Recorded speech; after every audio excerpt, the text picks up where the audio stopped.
What does it really mean to be wealthy in today's world? If you're picturing private jets, giant mansions, and Scrooge McDuck diving into a pool of gold coins, you're not wrong, but you're also not getting the full picture. The definition of wealth has evolved, and it's far more accessible and multidimensional than you might think. Today, we're going to dive deep into what modern wealth truly is, how it's different from the old school definition, and most importantly, how you can start building it for yourself right now. Forget everything you thought you knew because we're about to redefine riches. So let's start by tearing down the old definition. Traditionally, wealth was measured almost exclusively by net worth. How much money do you have in the bank? What's the value of your assets, like stocks and real estate, minus your liabilities, like loans and mortgages? This is what we call financial capital. And yes, it's still incredibly important. Having a solid financial foundation gives you security and the ability to handle emergencies without breaking a sweat. It's the bedrock. But in the 21st century, relying solely on financial capital is like trying to build a house with only a foundation and no walls or roof. It's a start, but it won't protect you from the storms of life. This is where the idea of modern wealth comes in, built on what I like to call the 4 pillars. The first, as we mentioned, is financial capital. This is your money working for you. It's about building assets, whether that's through investing in the stock market, owning property, or even starting a side hustle that generates passive income. The goal here isn't just to have a big pile of cash, but to create systems where your money makes more money, giving you freedom from living paycheck to paycheck. Think of it as your economic engine. We'll touch on some simple ways to get this engine running later on. The second pillar, and this one is a game changer, is human capital. This is all about you.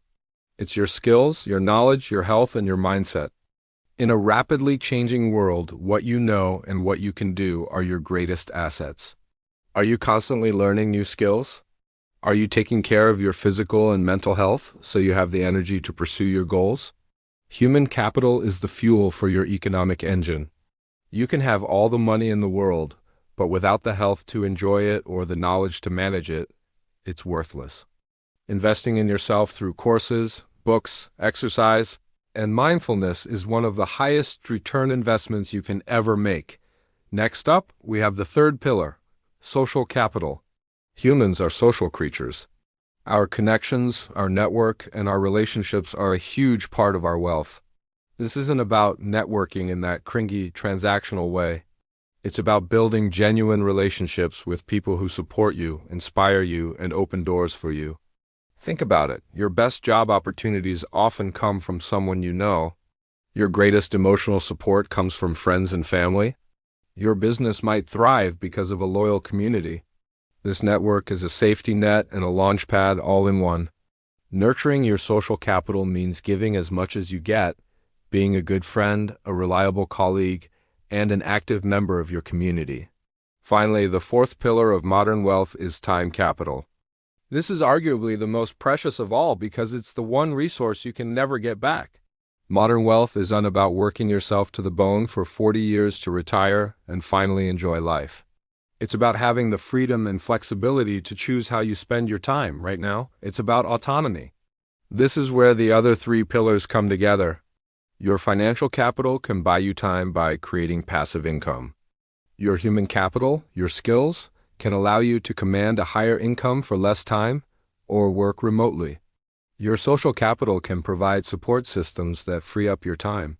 The ultimate goal of building modern wealth is to own your time. So how do these 4 pillars work together? Imagine you want to switch careers. You use your financial capital to save up a buffer so you can afford to take a pay cut or go back to school. You invest in your human capital by taking an online course to learn the new skills you need. You leverage your social capital by talking to people in your desired field, getting advice, and maybe even landing an interview through a connection. The result? You achieve your goal and gain more time capital in the long run by finding a job that offers better work-life balance or more personal fulfillment. See, they're all interconnected, creating a powerful system for growth. Now let's talk about you. How can you start building your own modern wealth portfolio today? Let's make it practical. For financial capital, start small. Set up an automatic transfer of just a small amount from your checking to a savings or investment account each month. The magic of compounding is real. The sooner you start, the more powerful it becomes. You don't need a lot of money to begin investing. For human capital, pick one skill you want to learn this month. It could be anything from public speaking using a free app, to learning the basics of coding through a YouTube tutorial, or even just committing to a 20-minute walk every day to boost your physical and mental energy. The key is consistent, small investments in yourself. To build social capital, reach out to one person this week you haven't spoken to in a while, just to see how they're doing. Offer to help a colleague with a project without expecting anything in return. Join a local group or online community that shares one of your interests. Be a connector and a giver. And for time capital, do a time audit this week. Track how you're actually spending your hours. You might be surprised how much time is lost to mindless scrolling or unproductive tasks. Then, identify one activity you can cut back on to reclaim 30 minutes a day for something that truly matters to you, whether that's a hobby, exercise, or spending time with loved ones. The beauty of modern wealth is that it's not a zero-sum game. It's a holistic approach to a rich life, one that values freedom, health, and relationships just as much as a healthy bank account. It's about designing a life that is truly wealthy in every sense of the word. It's a journey of 1,000 small steps, and it's a journey you can start today. The question is no longer, how much are you worth, but how wealthy is your life? Thank you so much for watching. I hope this reframes how you think about wealth and empowers you to start building it in your own way. If you found this helpful, give this video a like and hit that subscribe button for more content on living a richer, more intentional life. Let me know in the comments which pillar of wealth you're going to focus on first. I'd love to hear from you. See you in the next one.